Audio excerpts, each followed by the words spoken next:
We are back. It is the Astro Weather, and I'm your Astro Weatherman, Robert Phoenix. Sorry, I just got a little stuffy.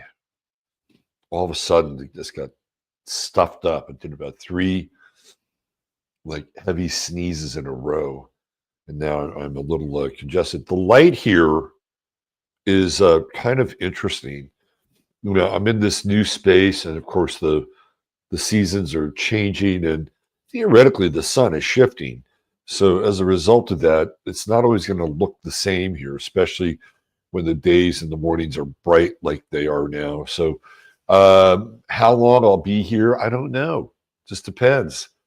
Depends on how the angle of the sun goes. Now, I do have the benefit of trees, which will eventually grow leaves, and those leaves might block out some of the sun that's coming through.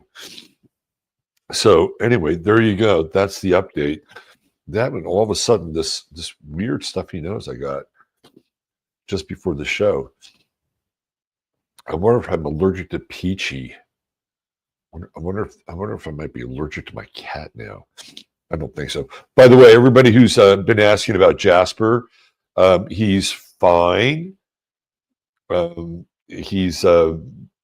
what happened was, just to give you an update, so every now and then I will have line caught albacore tuna, and I'll put it in a salad or something like that. And usually 99% of the time I will buy the line caught albacore tuna in spring water, and Jasper loves the tuna water.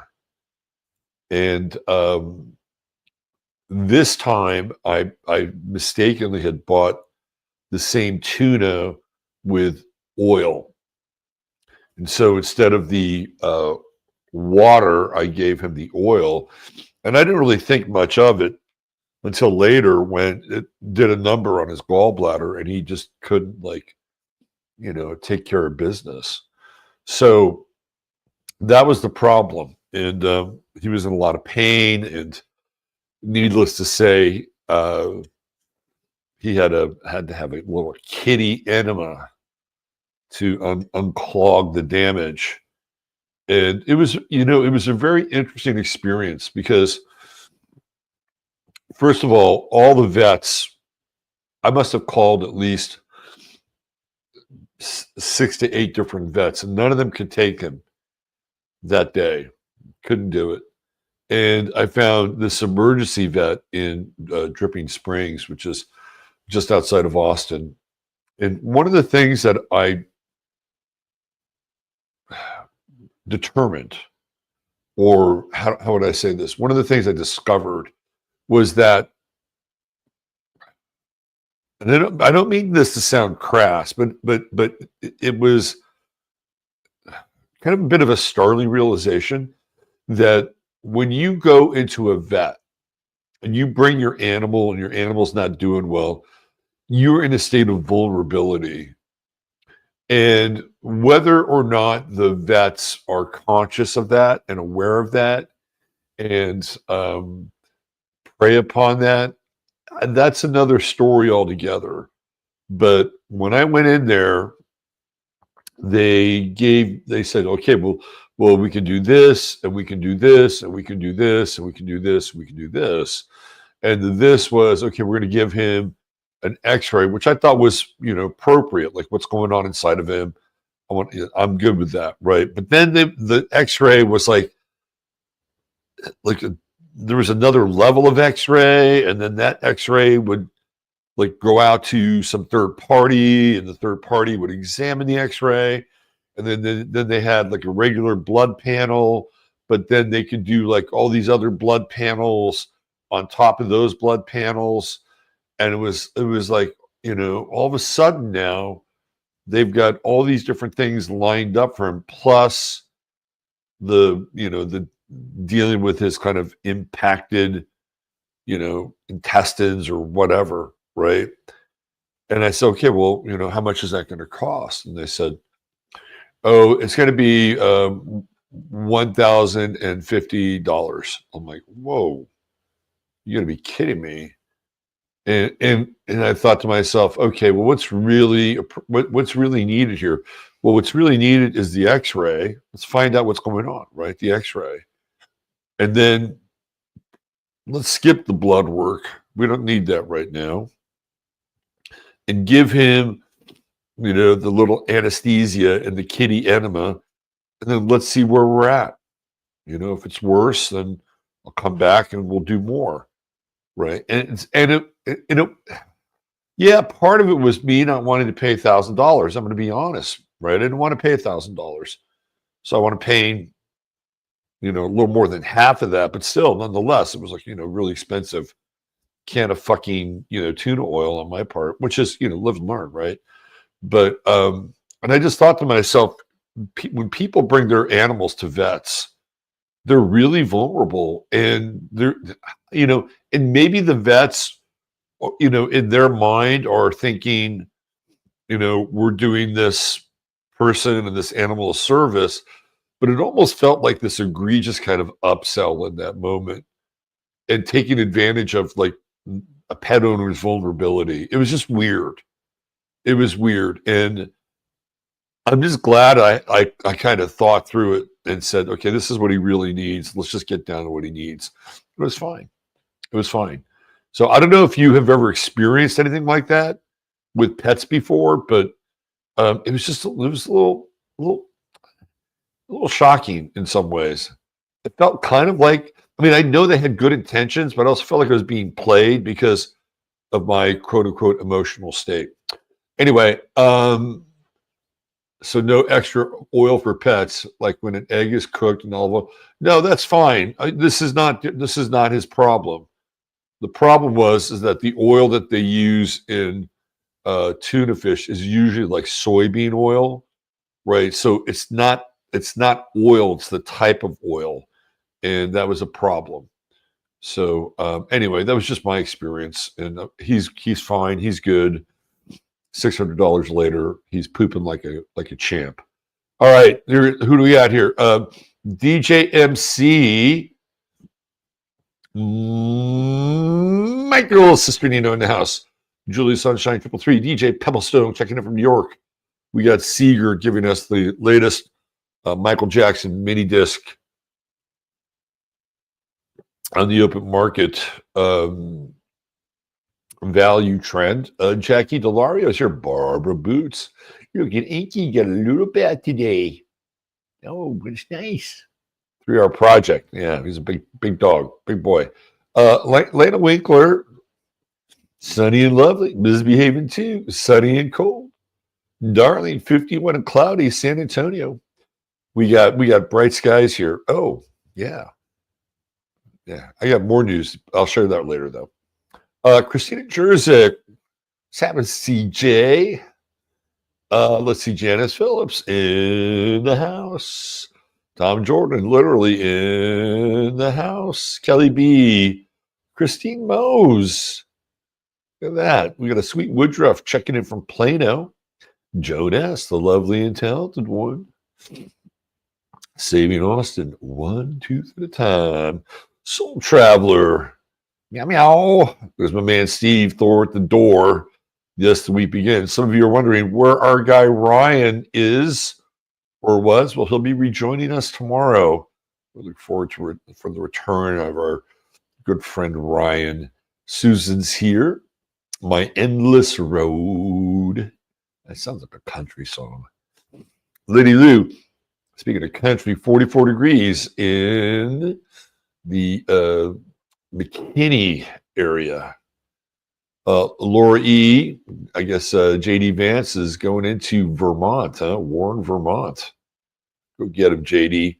Artist Seer, Moon and Aquarius. Time to tell how it is on this earth, still on this still earth journey for now. There's my guy, Neil Smith, checking in from Wisconsin. Agent Smith. Lynette Jardine. Mad Maxine, she's with us. Esperanza Vance Rowe. Claire, Diane Evans. Hi, Diane. Knight of Cups. Soviet Union defector. That's a great handle right there. I gotta display that. I love that. Ratchet Boo, what's happening? Mary Grether, we got a Mary Grether side. Hi, Mary. Lisa Ann White. The law is in the house. Let's see. The Moira in New York City joining us. Mold spores could be. It just happened. It just happened. Jasper gut bombs. Yeah, it was tough. It was tough. But he got through it. We're all a little smarter for it. Hopefully, the oil acts as a detergent. It wasn't a good oil. Vets hire salespeople. I guess. Well, especially an emergency vet, right? See, I think when you go to an emergency vet, it's like a whole nother layer, right? Because you have your vet and then the emergency. And usually, if you go to an emergency vet, you'll get the off hours animals, but then you get the emergencies, right? And I think that's what, people are tired. It's nighttime. They go in there and, their poor pet is suffering. And it's just like, those cartoons where like the eyes would be like jackpots and it'd be like ching, ching, ching, ching and dollar sign, dollar sign. I'm sorry. It's just what it felt like. It's just what it felt like. It felt a little bit over the top. Sandra D and Athena, I had my daughter senior years at the vet last night. Needs ice are very stressful to have an animal. Of course, we love our animals. We love our little friends who are so devoted and unconditional to us. And I hope your sweet little guy there, or gal, guy, gets the eye surgery he needs. I worked at vet clinics for years. You saw everything. You saw more than you wanted to see. Oh, I'm sure. I am sure. Absolutely. Desiree Conrad's with us. So is Emmy Green. The vet med system as jacked up as the human. It really felt that way. It felt like, again, it's like we're going to take advantage of this guy and his vulnerability because his pet is not doing well.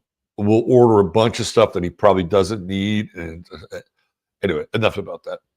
Let's see. Claire is with us. What's happening, Claire? The vets are covering their butts. Possibly, or they were trying to cover their butts and not Jasper's butt. I don't know. I don't know whose butts were being covered, but I butted in, and I kind of I was Jasper's medical advocate. I became his medical advocate in that moment. Amy Gill, what's happening? Scrubbies, Tamara, good to see you. Are we all caught up here? Are we mostly here? This is actually a really good comment from Christine. Veterinarians became extremely exploitative many years back. I can't deal with what they became. I think there's some truth to that.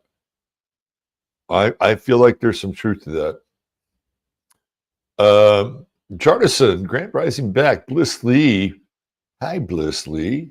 Good to see you. Myra. We got Moira and Myra back to back. We got an all-star crew here. Jared MC. Man, oh man, oh man. We need Ryan. Ryan will be back with us tomorrow. The long-awaited return for our guy Ryan. Green-Eyed Crow. Leah Reynolds. My guy, Dead Wolf Resistance. Leading up the Northern Resistance. Agatha Augustine. Hey, Jacinda, Agatha Brooke, Downey, Nashville, Tennessee. Good morning. Right back at you. And we got a Harriet Bowie sighting. Hey. All right, let's get to the weather. Let's do it. Okay. Hey, we got big news today. Ladies and gentlemen, boys and girls, we got big news, big astrological news. Yeah, that's right. We got Mars direct right there. Mars direct. We've been waiting for it.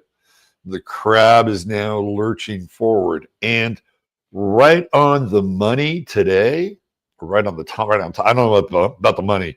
The money part we have to deal with.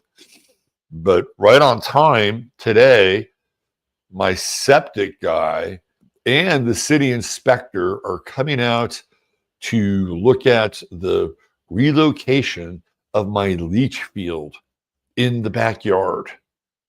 And Mars is direct. Praise the heavens, praise the stars. May it all move in my direction, which is affordable. Save a little bit of space there for that. Also, just a quick remembrance here. It was a year ago yesterday that my mother left this realm, and according to sensitives and mediums, is doing much better than she was before she left. So, Mom, wherever you are, shout out to you. I know that you're doing a fine job keeping everything spotless and in order. So, a year to yesterday. All right. So there's Mars direct. We're going to get into an abbreviated version of this on 15 minutes because I got to deal with the city today in this septic thing. So we're only going to go for maybe a little less than an hour. But I'll make sure that I pack it in and we have something juicy to talk about. But yeah, Mars is direct. And I feel like there's kind of a dovetail with 15 because the masses are ready to move forward now. Right? We've been cooking.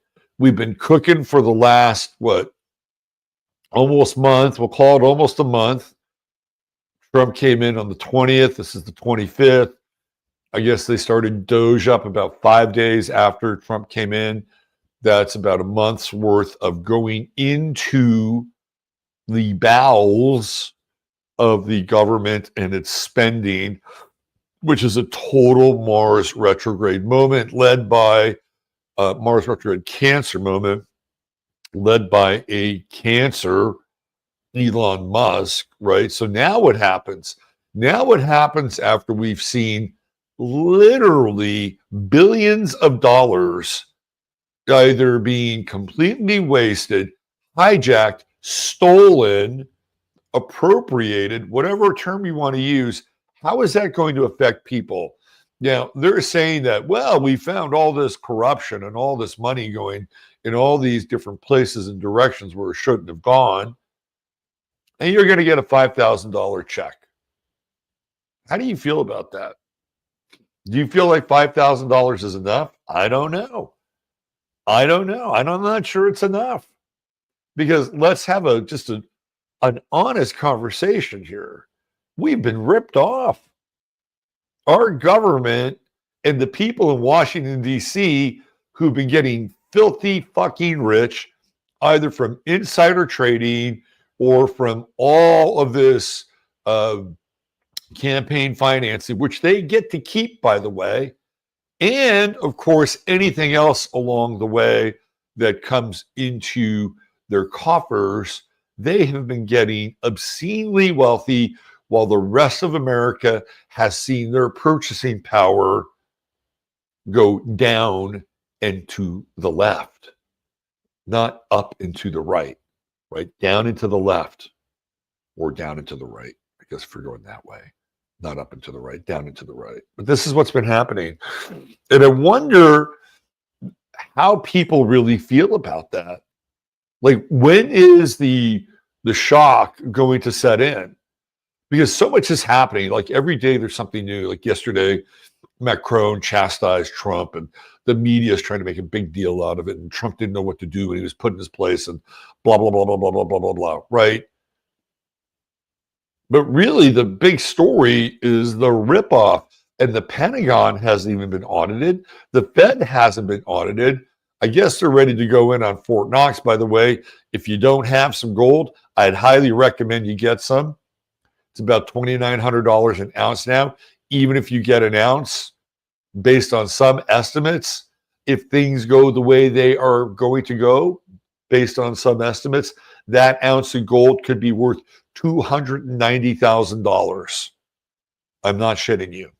So you may want to get a couple of ounces of gold just to have them around. Apparently, only 2% of the population has at least 1 ounce of gold.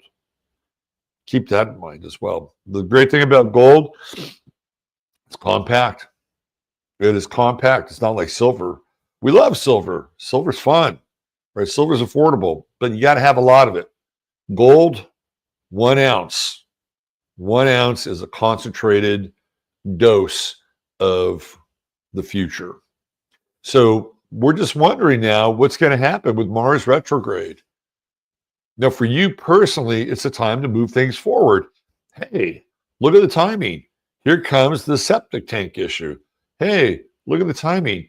My mobile mechanic is coming over today to deal with my truck, which hasn't started in about a year because of an obtuse fuel issue. And perhaps I've purchased the magic fuel pump in order for him to do that. Mars retrograde, it is time to move forward. All of that planning, all of that kind of groundwork, the preparing, all the things that you've been doing, right? It's almost synonymous as well with what? Springtime. We're about a month out and Mars is direct. And by the time Mars gets into Leo, and we literally here in the Northern Hemisphere, we are hitting spring. Mars is in Leo. The birds are chirping. The bees are buzzing. And people are making test tube babies. Just kidding. There is some of that though. But yeah, let's have a little celebration and raise our cup to Mars retrograde. Now, Venus retrograde and Mercury retrograde are on the horizon. So, but for now, let's take a look at all the luminaries. They are all direct, ladies and gentlemen, boys and girls. And by Friday, that moon is sitting right in front of the sun, and everything will be in front of the sun besides Pluto. Pluto will be the only planet behind the sun, which seems appropriate in some ways for Pluto. Anyway, it'll be a really fascinating alignment, heavy Piscean alignment. I would not be surprised if we see water levels rise. We'll see some melt off of snowpack, no doubt. That'll be part of this, right? Very heavy, intense, watery, and emotional. You know, let's move this forward. And what happens if the Pope passes away? By the way, it looks like he's on life support. I've heard 72 hours, but you never know with these things. They could run out some guy that's a reasonable facsimile.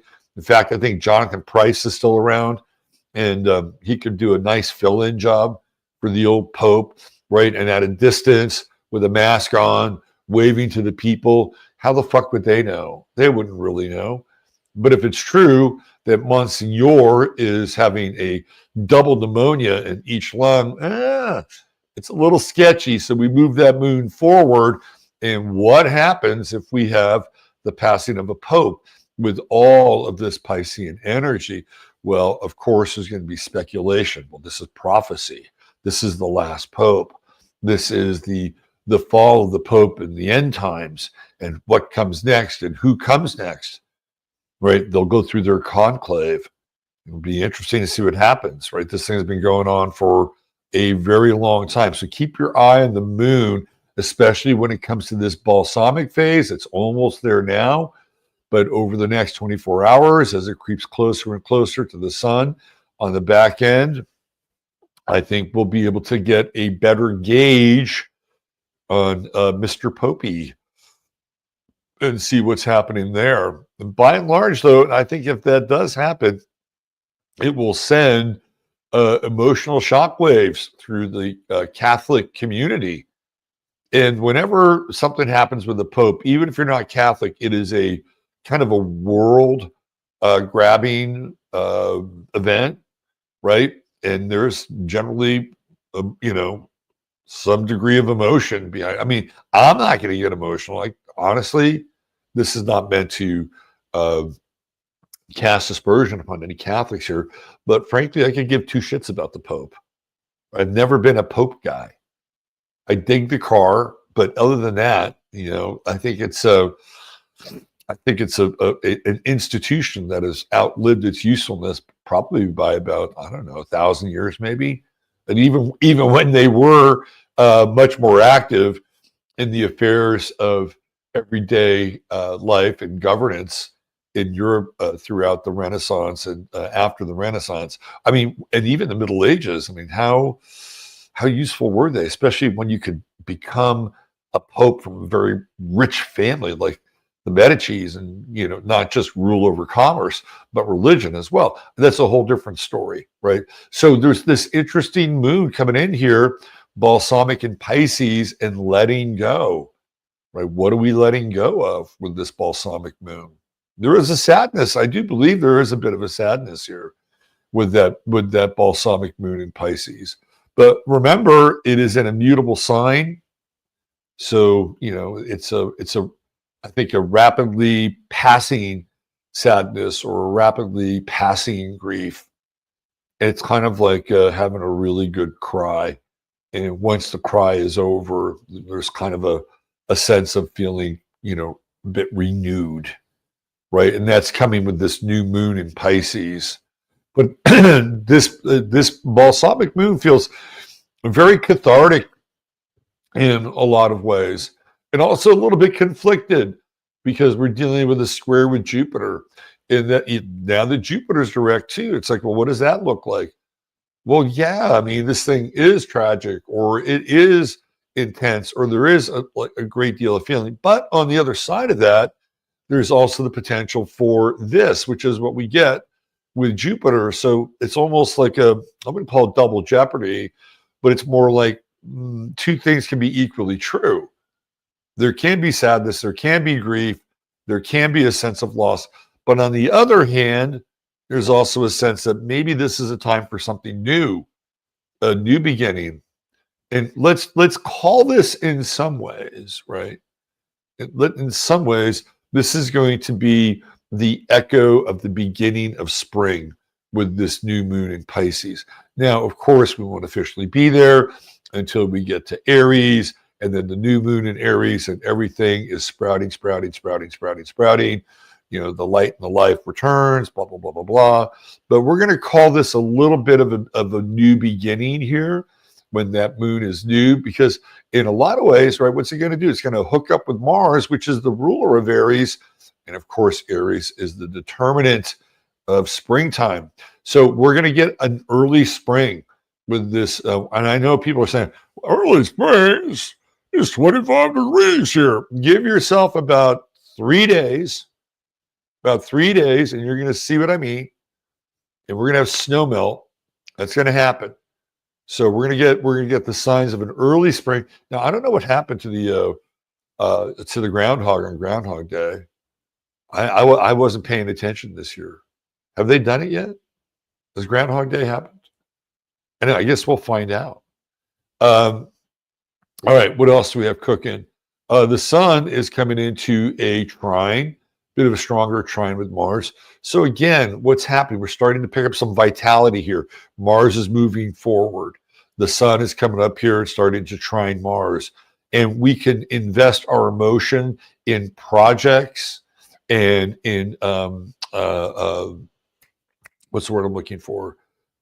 Projects and action, right? Projects and action that we have been either putting off or sort of simmering on the back burner, right? And and the beautiful thing about this is we're talking about water, and water is unstoppable once it has momentum. And we've got basically 10 days for this sun now to come into an exact trine with Mars and have that momentum. So that's what you want to do. You want to start building some momentum here now. Every single day, a little more emotional investment in the things that matter to you, right? I'm working on my new website. I'm working with my guy down in Mexico. Yesterday I was going through themes, right? So that's what I'm doing. And I'm intending that by the time we get into Aries season, that I will have a new website. Now, I know it's ambitious, but it can happen. So you want to get momentum. You want to keep building momentum. The Sun-Jupiter square can be a deterrent to that. Because what happens is that you get kind of sidetracked. Oh, isn't this interesting? Oh, what is this? Here, let me go online and see another video. right? Oh, there's one more video. Oh, look at this is in my queue. Oh, let me refresh Twitter one more time just so I can get some notifications, or let me see what's new on the feed, right? So it's a battle for your attention with this Sun Jupiter square. But again, if you can stay focused and just a little more momentum every day, a little more momentum every day, a little more momentum every day, 10 days, you catch the wave. Right, 10 days, you catch the wave. In 10 days, we're almost right at the beginning of spring. The sun's at 17 Pisces, right? We're 13 days away. So it's catching the wave, right? And then, 10 days from now, Mars is moving too, right? Mars will be at about 18 degrees, roughly 19. So the sun is still sort of catching up there, right? I feel like Mars direct, finally, it's direct. And there's a lot of pent up stuff with Mars in Cancer retrograde. Now, again, we're going to have to deal with Venus retrograde and Mercury retrograde. We're not going to have that discussion today, but it is coming. Look at Venus cranked up here. It's a 7-degree square with Mars right here.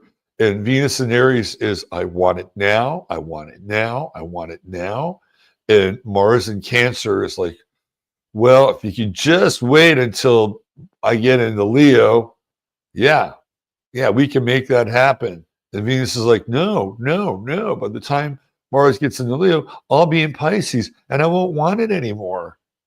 In fact, I'll get icy cold feet, and then I'll have to wait till I go direct in Aries again so I can want it now. It's okay. Venus is exalted in Pisces, and there's emotional content there that needs to be recovered, right? So when it gets back into hot and heavy, Venus and Aries, I want it now, there is more emotional content that goes along with it, right? By that time, Mars will be in Leo, and guess what? We'll have a Venus-Mars trine, and the hero and the heroine live happily ever after.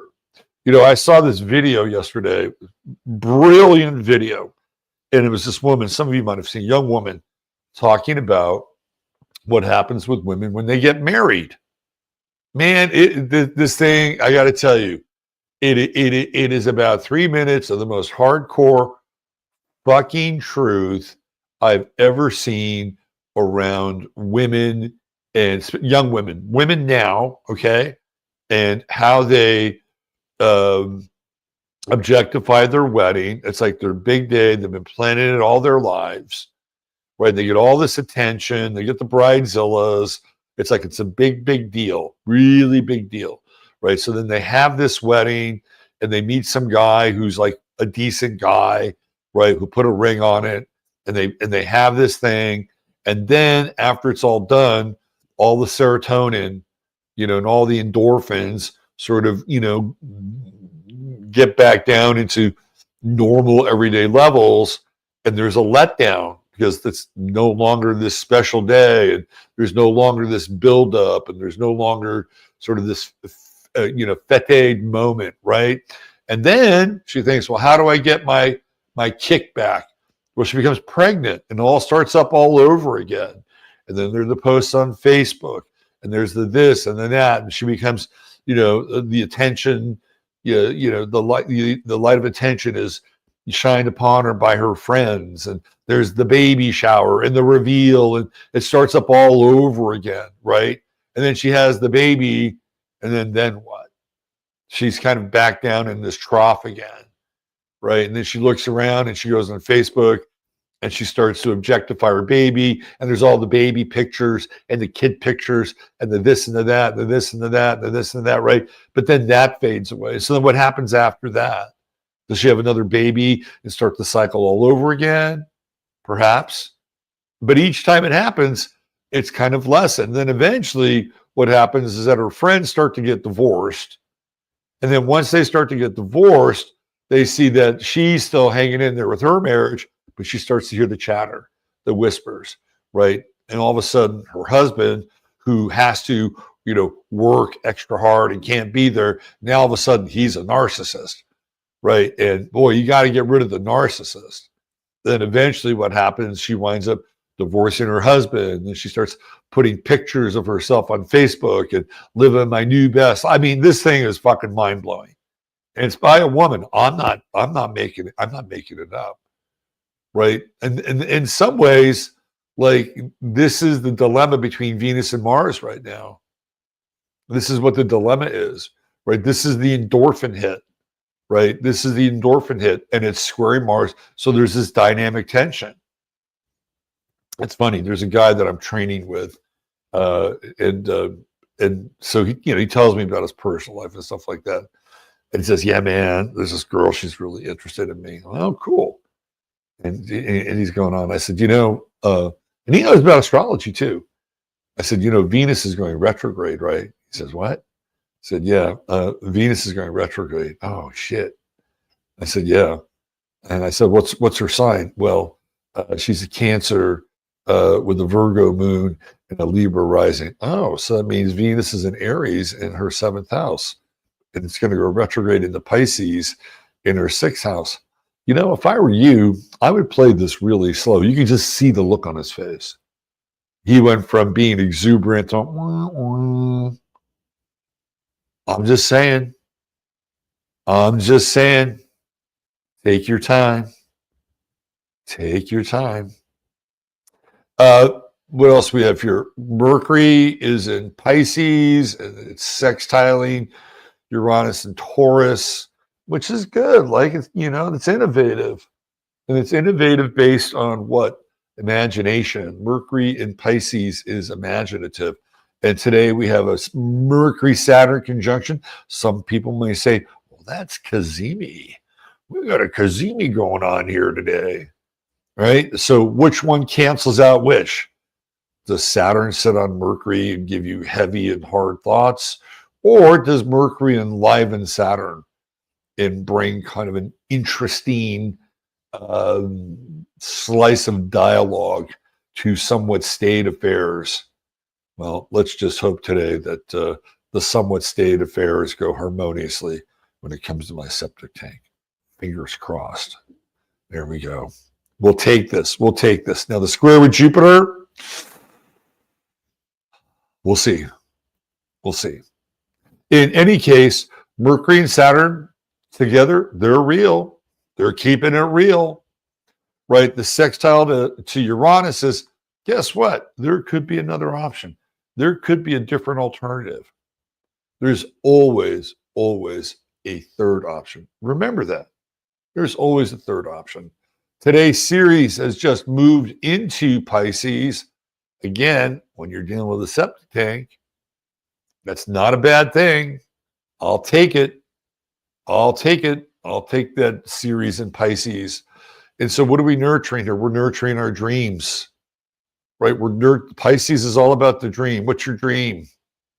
In this time where we're on this roller coaster, tariffs and Doge and firings and, the Gulf of America, and hey, we're going to plant the American flag in green. I mean, it is a roiling roller coaster of outward events. And it's very easy to be swept away by that, taken under the undertow, taken beneath those events by the undertow of them. What is your dream? What is your dream? This is Ceres in Pisces, nurturing the dream. Now, remember, we just saw Juno go into Sagittarius last week, right? Juno went into Sagittarius last week at the same time the moon went in. That's really unusual. And what did it do? It squared the sun, and we talked a little bit about that. Now, what's going to happen here is that Ceres is going to still be at 0 Pisces, right? By the time we get to this balsamic moon, that balsamic moon is going to be right there on Ceres. And so what are we doing here, right? It's like, this is a very tricky moment, because it's like, on the one hand, with the balsamic moon, we got to let go, right? It's sad. It is sad to let go. But on the other hand, in the seed of loss, right? In the seed of loss is the fruit of hope. Remember that, because that's true. We're nurturing something here, right? The old dream may be coming to an end, but a new dream is upon us. And what will you nurture?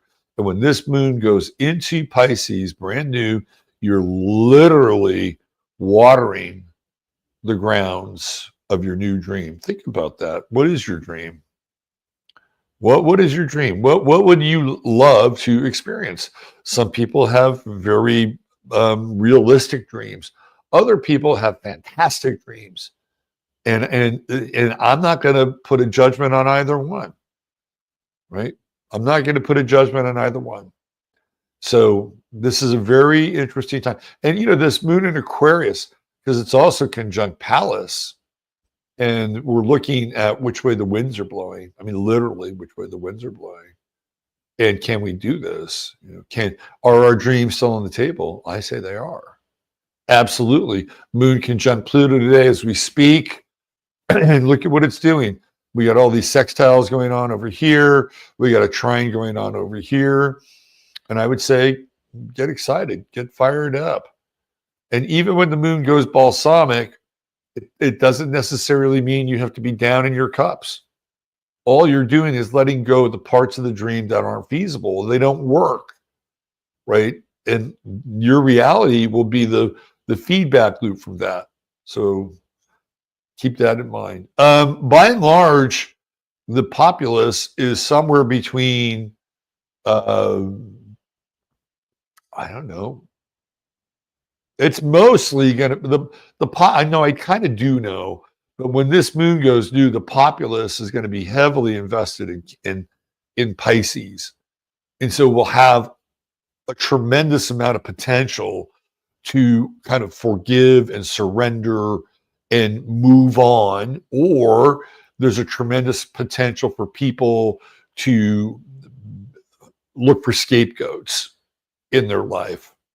Right. So I think this is going to be this period here now, once this moon goes direct, well, it is direct, once it goes new, and even in that balsamic phase, it's important. We can't just shrug this off, but this is a very powerful, very important new moon. It will literally be the bridge between Saturn and the sun, right? Saturn and the sun. The moon, and it literally, I mean, when you kind of look at it, it kind of is the bridge between Saturn and the sun. So if you were to go astrologically or astronomically, you go sun, and then there'd be Mercury, Venus, right? And then there's Earth, Moon.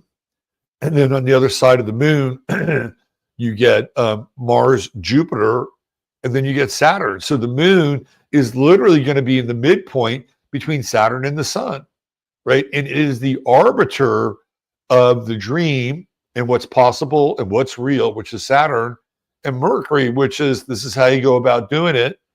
And of course, Mars, which is finally being able to put it into action. Okay. So up here, even if you're in the Southern Hemisphere, right, everything is get ready to be literally thought out. So we can begin to move forward with tremendous momentum. This is a time to gather momentum. All right, let's get into our True Hemp Science Star of the day. Let's see what we got here. Ticker, ticker, ticker. All right.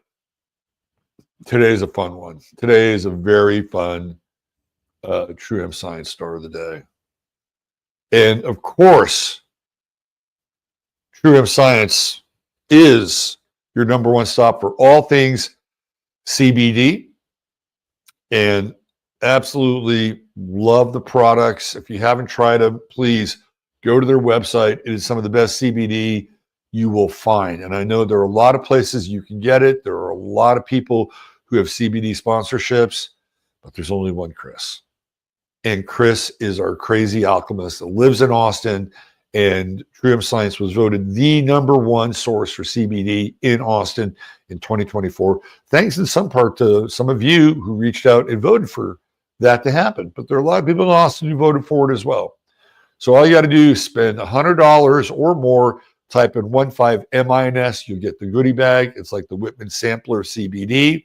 It's like an order within an order. You will enjoy it. I guarantee you.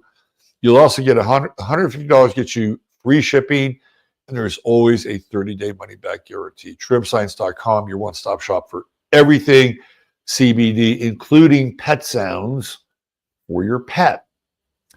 All right, today's True Hemp Science star of the day is none other than Tex Winter, who is the father of our good friend, Mr. Russ Winter, who will be joining us this Friday instead of next Friday. So let's talk about Tex Winter. Tex Winter is in the Basketball Hall of Fame. I believe, if I'm not mistaken, he has 8 championship rings. I could be wrong about that. He won a shit ton with the Chicago Bulls, and he was Phil Jackson's assistant in Chicago. And then when Phil went to LA, he followed him to LA. And he is the creator of what's called the triangle offense. Now, when I looked at his chart, I thought to myself, can I find the triangle offense in his chart? Well, not yet, but I will show you where I will find it. So when we look at his chart, what does he have? He has Mercury on the ascendant, right? In Aquarius, Moon in Aquarius, part of fortune in Aquarius, Juno also in Aquarius. What does that do, right? He was kind of ahead of his time, right? He was brilliant when it came to basketball and this triangle offense, which meant that there would be somebody open at any given point if it was run correctly. And this was the thing that was kind of an important element to it all. So when you get into things like the triangle offense, just like the West Coast offense that was created by Bill Walsh, it is a system, right? It is a system that is used in basketball to create either mismatches or open space. So what sign rules systems? It is Sagittarius. And what does Tex have in Sagittarius? He has Mars in Sagittarius. Ah, there we go. And Mars in the 10th house is very athletic. The other thing that is interesting is that, and Russ has talked about this, is that Tex did a lot of clinics and camps overseas, and he influenced a lot of European coaches and a lot of the European stars, like Jokic or Luka, right? They all came through this European system that kind of has Tex's fingerprints on it. So there are 2 things in the chart that we could look at that would be markers for that. One would be Ceres, right? Ceres in Scorpio in the 9th house. The 9th house being travel, right? Foreign cultures. And what is Ceres there? What is it doing? It is nurturing, right? And what is Scorpio? Transformation, right? So Tex Winter transformed basketball in Europe by having these camps and not only just introducing the triangle offense, but certain training methods. And of course, Mars and Sagittarius is also very connected to other cultures and other countries. Now, he did not always have an easy go of it, right? He had to fight, right? He had to fight in a lot of ways to get to this place where he was widely regarded as one of the geniuses of modern American sports, not just basketball, but sports. And initially, he struggled a bit. He had great success in the college realm, which again, with Ceres at the 9th house, you could kind of make a case for that. But when he went to the pros, his record, at least initially, was less than sterling. He got involved with the Houston Rockets and had a bit of a rough go because their superstar there, Elvin Hayes, was not somebody he got along with very well. So it took a while for him to eventually get another crack at being somebody who was going to, be considered, for a professional job, right? But what do we have over here? We have Pluto in the 5th house. And again, 5th house is related to sports and pastimes. We have a retrograde here. So I would assume that this Pluto retrograde trining his sun and trining Uranus and trining Venus has a lot to do with kind of reevaluating what his role was as a coach. It really, what was probably his best role as a coach was as an assistant coach, and that would be to Phil Jackson, both in Chicago and in Los Angeles. The eighth house is also very interesting as well. And I guess I can say this because Russ has talked about this on another platform, but there was a point where after Tex's retirement, some people had got involved with his finances and were not managing them well at all. So you can see this in some ways with Neptune, the partnership in the seventh house, but also the eighth house, which is other people's money, and coming in here, Pluto square, and there's that opposition with Chiron.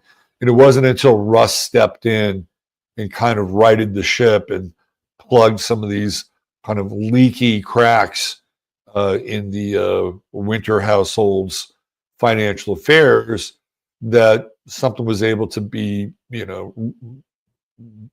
essentially stopped, right? And not only stopped, but some of the losses that had occurred, the money started to accrue interest again, and some of that started to get made back, right? So to me, I mean, this is just part of the story, and I know about it only because Russ has talked about it. So I'm not saying anything that's like a family secret or anything like that. So for me, it was interesting. Like, okay, well, he's an innovator, and you get that with Aquarius, right? You totally get that. And then, of course, with the triangle offense, what are you trying to do? You're trying to create a flow, where you're trying to create this flow between these 3 points in the offense, and you move the ball around and you do cuts and things like that. And right. So it's like, okay, well, where's the triangle? Where's the triangle? I can't see the triangle. All right. So check this out. Who's the person that probably most benefited? You can see the triangle here, right? Who's the person that probably most benefited from Tex Winter and the triangle, and vice versa? That person would be none other than Michael Jordan. So if we take Michael Jordan's chart and put it right on top of Tex's chart, what do we have? Oh, look at this. All of a sudden, we have a triangle. There it is. Now I'll get back to that triangle, but there is a definite connection between Tex, you call him Russ, Tex and Michael Jordan. Michael Jordan's an Aquarius. And what do we have here? We have a sun-moon conjunction between Tex Winter and Michael Jordan, right? So there's an intuitive understanding that the two had together. Not only that, but Michael Jordan, with his Saturn on Tex's Mercury, carried out the triangle offense. Michael was the Saturn. He was the guy, right? He was the guy that was going to make it happen. When he was on the floor, Michael was Saturn. He was like, you didn't fuck with Michael.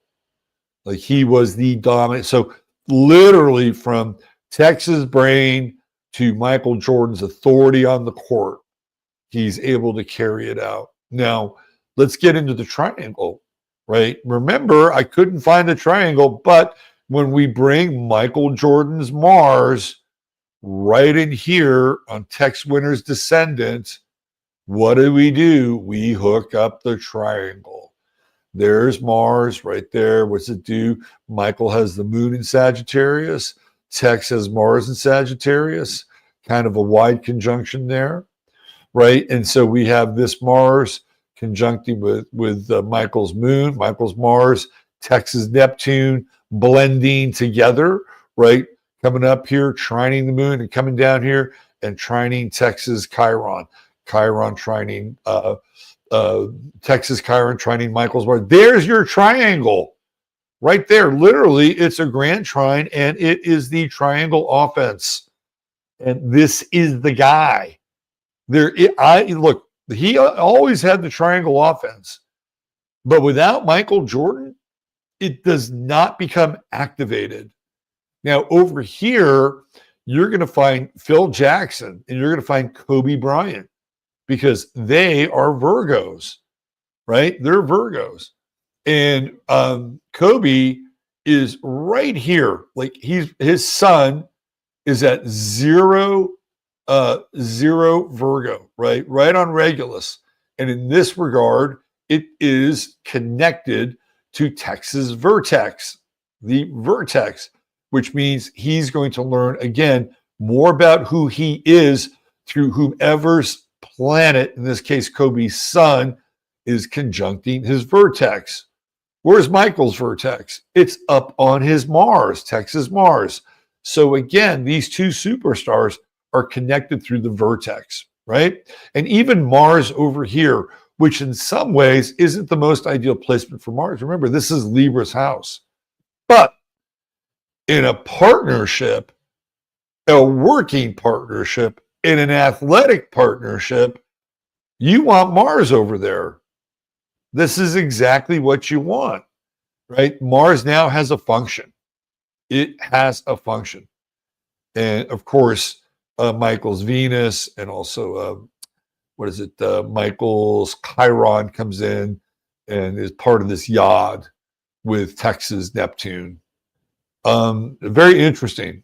Very, very interesting. Of course, we talked a little bit about Michael's gambling issues. I think it was I think it might have been the last show we did with Russ, and Tex wasn't all that comfortable with it, right? And so Venus here in the 12th house, like, what's hidden, the hidden aspects of the relationship.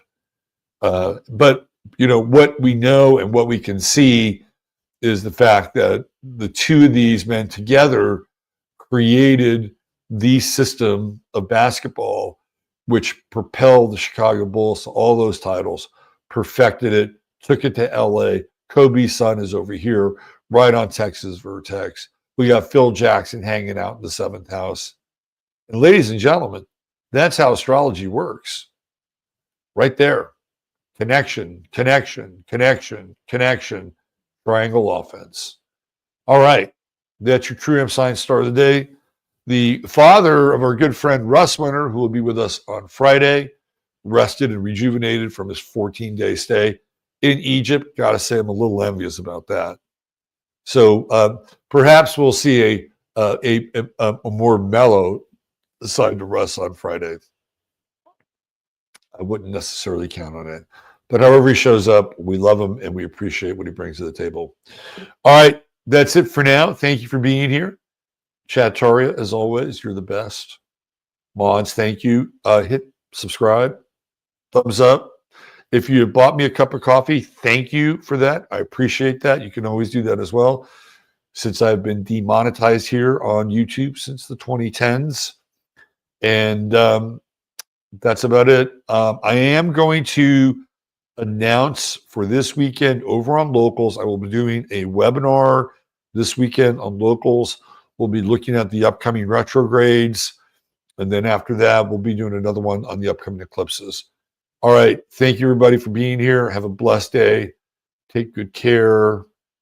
Treat each other well. Love you all. And bye for now.